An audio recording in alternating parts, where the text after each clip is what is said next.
Welcome back to Proxy, everybody, and today we're going to be diving into Lady Malys and talking about why she's such a game changer for the Drukhari. So I wasn't quite sure about her at first, but I can tell you from firsthand experience now that she is definitely an auto-include. She definitely deserves her place in the S tier.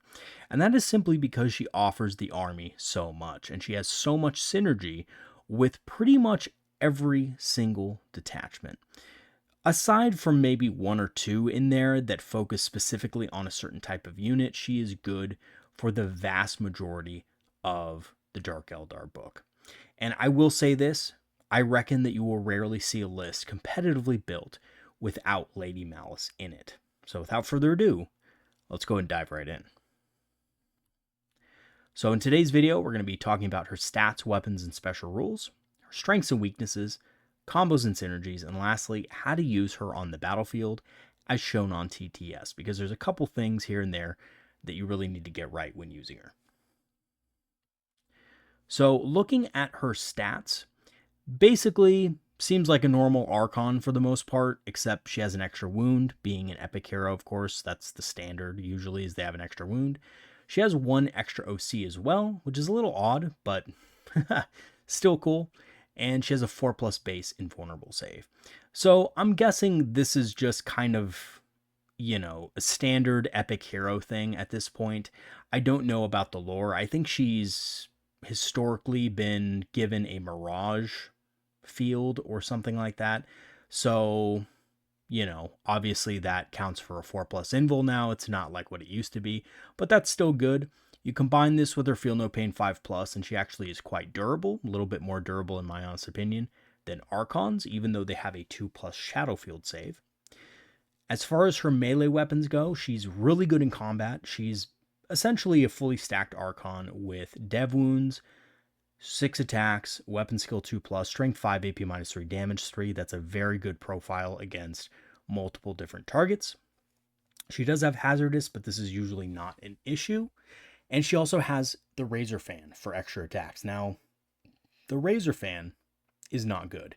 The Razor Fan is essentially a nothing burger, right? It's a couple of Guardian attacks, essentially.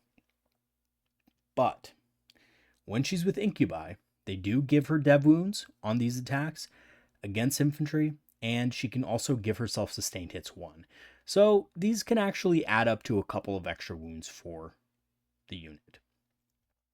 As far as her abilities go, like I said before, she has a pain ability to give her unit sustained 1 or lethal hits, which is really good. Lethal hits is one of those abilities that is just really powerful, right? Being able to skip the wound roll means that your unit can hit hard against multiple different types of targets, and having options in a game where, sometimes you're not going to have the perfect unit lining up against the perfect target to kill it, having something with a little bit of variance in what it can take out is really powerful. She has 2 other abilities, Precognizant and Mind Like a Steel Trap. Mind Like a Steel Trap is a 12-inch aura, basically a Vect aura, that forces opponents to use 1 more CP whenever they use a stratagem on their units. This is extremely powerful for stopping certain stratagems, especially those that the Dark Eldar hate, like, Heroic Intervention, for example, with Fights First units, or Overwatch. Precognizant allows you to redeploy up to 3 units, which is why I think she's going to be used in pretty much every army, because this is extremely powerful. It's an extremely powerful combination with Mandrakes. Mandrakes are our infiltration unit, and being able to block off parts of the board so that your opponent can't just alpha strike you with infiltrators and scouts, and then pull them back to safety so that they can operate later in the game, is a big game changer for the faction. Okay, so what are her strengths and weaknesses? So she is very good in melee. She's not the most powerful melee character in the game, but she does very well with her Dev Wounds, sustained hits, or lethal hits. Her Vectora is very powerful for shutting down key enemy strats, and also especially those that are used by opponents in combat to reduce damage or increase their own damage, right? You add this to the Incubi's normal ability to battle shock enemy units, and all of a sudden you have a pretty much aura of nothing's going to happen to prevent me from doing what I want to do. Her redeployability allows for some serious infiltrate fakeouts and unit preservation, so what I talked about with the Mandrakes, but also Kabalite Warriors and Kabalite Cartel. She has decent durability with a 4+ invul and 5 of Feel No Pain also. Her one weakness is that her abilities cannot be used while inside a transport. So you can't have her in a Venom and expect to use her Vect Aura or her redeployability. So that is a bit of an issue, but I think it's something that you can get around quite easily, and I'll show you guys how to do it in the TTS section of the video. Now, as far as her combos and synergies go, she's really good with Mandrakes. Mandrakes love her, either 2 squads of 5 or a big squad of 10 to redeploy with the new lethality that the Mandrakes have now, which makes them a much bigger threat for your side of the battlefield. And also, they're not much more expensive than they were in the Index days. Incubi are incredibly good with her, and I think they're the best thing to put with her on a personal level. They get sustained hits, lethal hits, and dev wounds with her in Reaper's Wager, Real Space Raid, and Kabalite Cartel. So dev wounds, of course, is only against infantry via the Incubi ability, but she gives them either sustained or lethals, and they can double up on this in Reaper's Wager, Real Space Raid, and Kabalite Cartel with certain stratagems. Now, Kabalite Cartel, a little bit different because you're not really getting all of them, but you are critting on 5s, which makes a huge difference against your, contract target.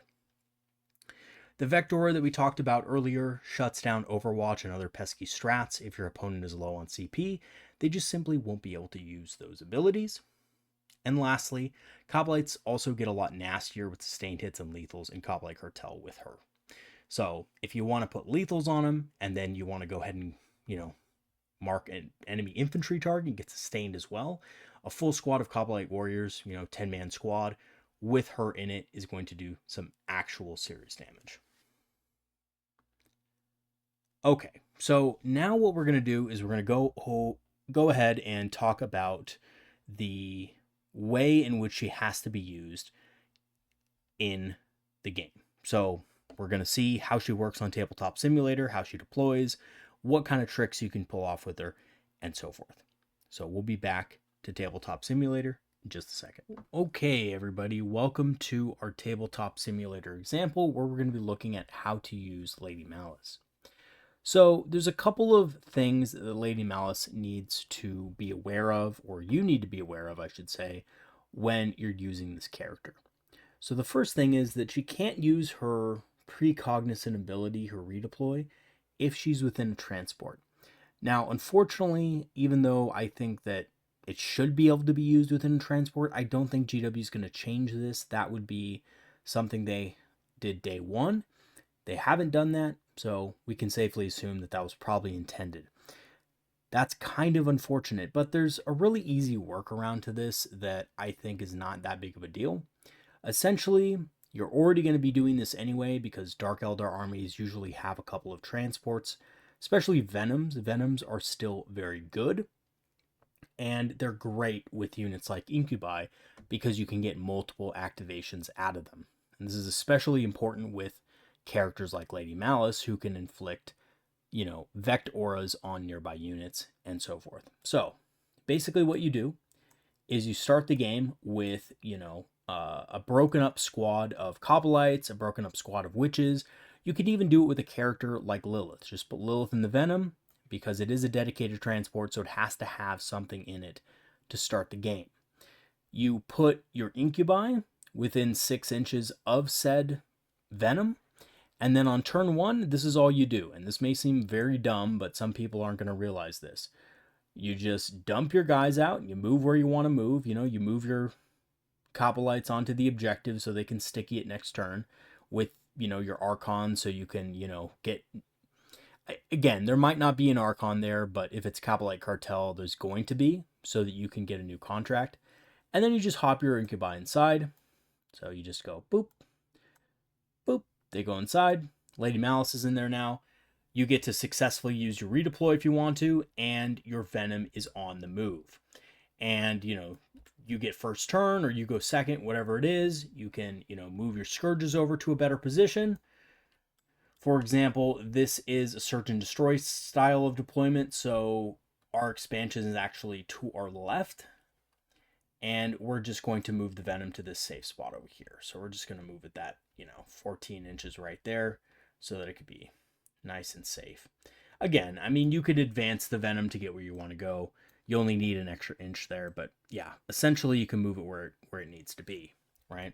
So we're moving the venom over there. We're getting that done.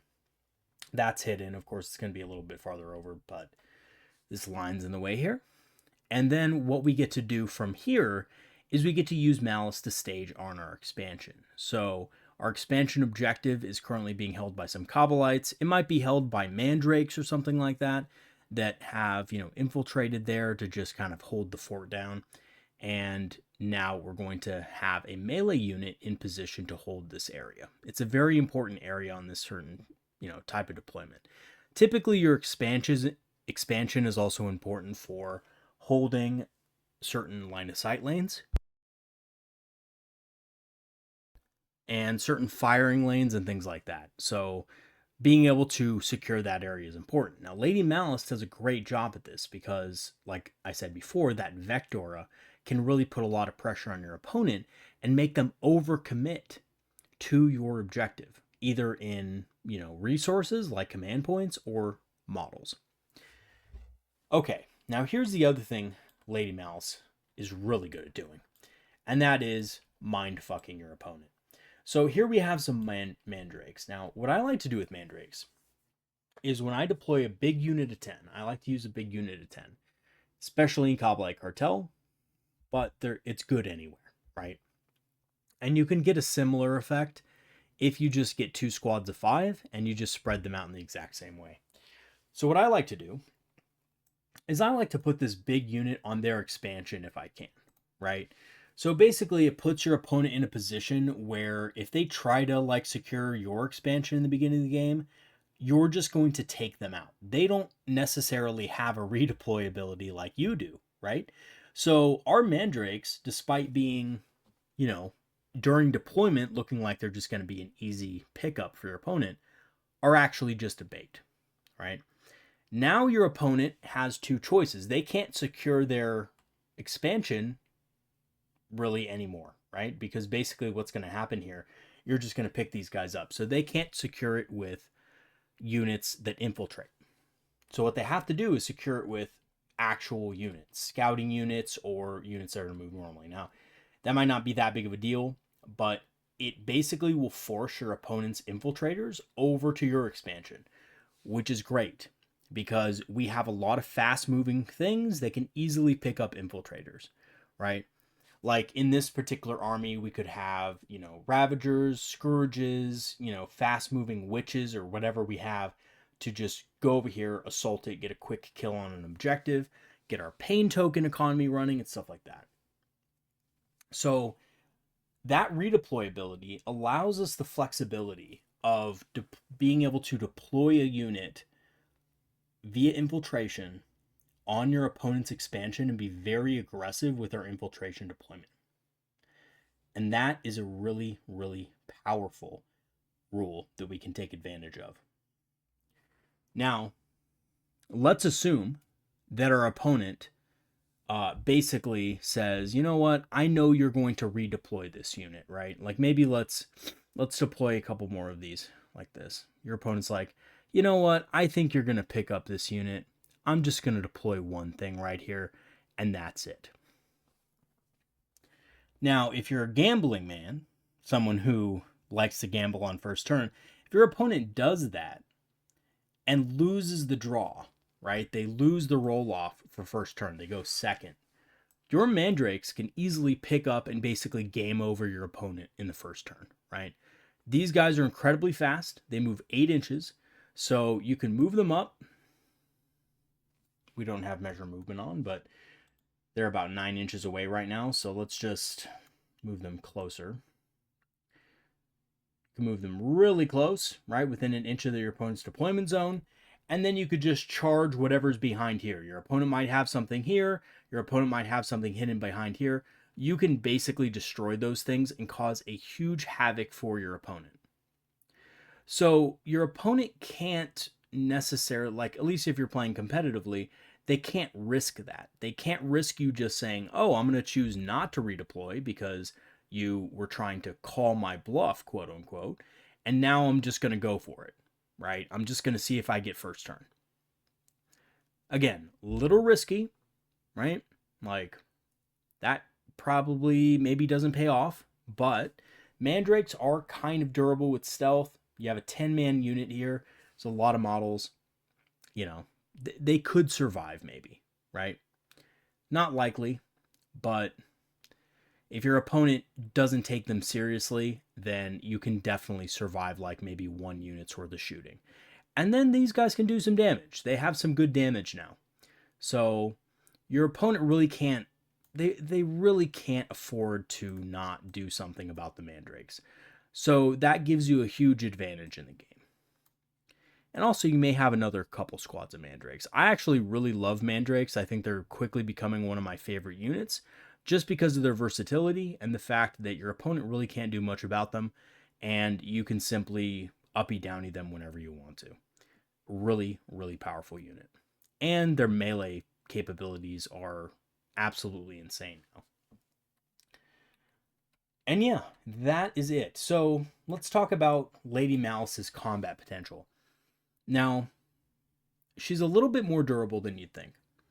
4 up invul, 5 up feel no pain means that she can actually kind of survive precision. There's a lot of characters out there that will easily spend points to precision her out of the unit. Luckily, the 4+ invul save plus the 5+ feel no pain will keep her safe from a lot of other enemy characters. Not all of them, of course, but some of the, more points, low point characters, right? Like a Smash Captain, for example, or something like, I don't know, I even want to say Sanguinor. She might be able to survive the Sanguinor with Feel No Pain, right? Because I think his weapon's damage too. So she can, it's not a guarantee that she survives, but there's a good possibility that she lives because of that combination of Feel No Pain and 4 up invul. And the fact that it's going to cost, that unit 2 CP to use any stratagems. So that's also a big plus. Having said that, right, you can use her and leverage her in different ways. You can use her to defend your own expansion to make sure that nothing is going to get on it, or that if units come up to try to assault it, you can get out and kill them. Or, alternatively, you can have her be on the attack, right? You could do the same thing, move her over here at the edge of this piece of terrain on the right-hand side of the battlefield, and you can obviously threaten their objective in the following turns, right? So basically what you do here, you move your models out, right? Your incubi go out about 3 inches, wherever that is. They move their 7 inches, and then they charge whatever's behind this wall right here. So that can be done as well, right? You can set up for that later in the game. You could also do something like this, right? If you have units that are also going to help you take their expansion objective, like we've already kind of secured it here with mandrakes, so we might be in a position where our opponent doesn't think they have a chance of securing this, right? Like certain armies just really won't be able to handle mandrakes very well just because they have stealth, right? They're a big infantry unit. So some armies, just how they're built and how they move around, mandrakes are going to be hard to deal with. So later in the game, let's say we use their, fade away ability, then we can come back on the board whenever we want. We come outside of 9 inches. Maybe we come in right in this backfield right here. Maybe we come in right here. But whatever it is, we're going to essentially put them in a position where our opponent has to deal with them and probably has to deal with them in combat. So maybe we put them right back here behind this ruined footprint, right beside your opponent's expansion objective. And they go ahead and shoot something, maybe they clear off some scouts or something on your opponent's expansion, and then they have to bring something else in. Lady Malys can then kind of jump forward, not the Venom, but the squad inside can jump forward. They can go up here, charge the enemy unit on the objective, destroy it, and then you can move the Venom up to be able to move back into at the end of the fight phase. right? So classic Venom tactics there. Rinse and repeat. Use the unit to get out, move, assault, and then get back into the Venom at the end, because the Venom is going to try to move as close as possible to your friendly unit. So yeah, Lady Malys, very, very cool model. Honestly, in my opinion, for 20 more points in an Archon, usually worth taking over an Archon. I think an Archon is still good, but I'm quickly realizing that Lady Malys is just kind of more versatile in a lot of ways. Archon lets you reduce CP, which is good. The Battle Shock test thing isn't really that great in most cases. It's okay, but it's not that great in most scenarios. So that might be something very situational. Whereas Lady Malys's abilities are almost always useful, or at least they're always forcing your opponent to play a certain way, right? The Archon's Battle Shock ability is not going to be something that alters your opponent's play. Vect Aura and Precognizant are both abilities that are going to affect how your opponent plays the game, which can drastically improve your chances of winning, even against a equally skilled opponent. Okay, that's all I got so far about Lady Malys. I'm going to do some more testing on her, and we're going to have a Kabalite Cartel video coming up that I'm going to kind of go into a list that I've been using and having mild success with. I think, the Kabalite Cartel, in my opinion, is still probably one of the, it's kind of like tied with the Reaper's Wager in my mind, but it's one of the most powerful detachments. It's trickier to use, and it's much more defensive than offensive. Once you start using it, you realize how you can kind of use that detachment defensively to negate a lot of your opponent's abilities to essentially bum rush you, right? It's a very anti-melee list, but anyway, we'll go into that in a future video. Thank you for watching my Tabletop Simulator example. Let me know if you guys have anything to add. Again, I have been playtesting this, but I'm not as experienced in the Drukhari as some of you might be, just because I mostly play Eldar, so there's a little bit of a difference there. But yeah, let me know in the comments what you guys think, and we'll be back to the video to wrap it up in just a second. Alright, so in conclusion, Lady Malys is a great tool in the Dark Eldar arsenal that not only offers exceptional control, but also excellent damage for a low cost. Again, she's only 100 points, which is extremely good. She's surprisingly durable as well, which can lead to situations where she manages to survive and continue to plague your opponent with high damage and disruption.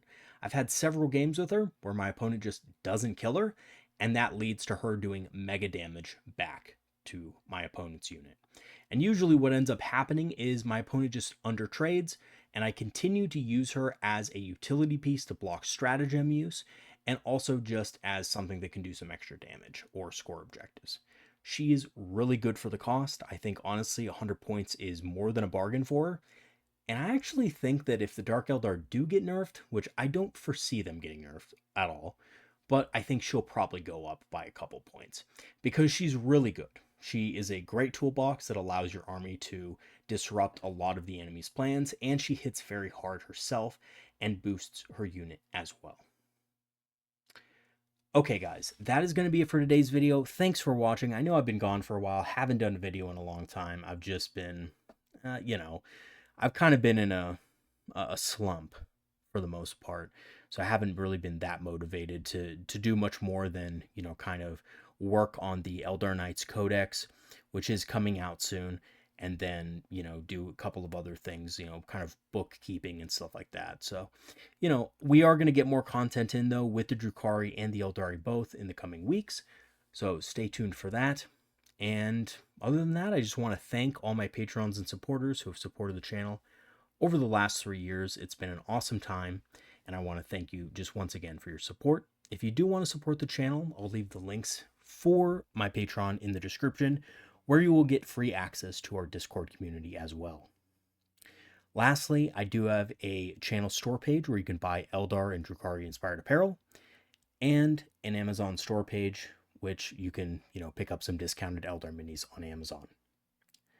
All right, everybody, that is going to be it for today's video. Thanks for watching, and I'll see you guys next time. Have a good one, everybody. Peace out.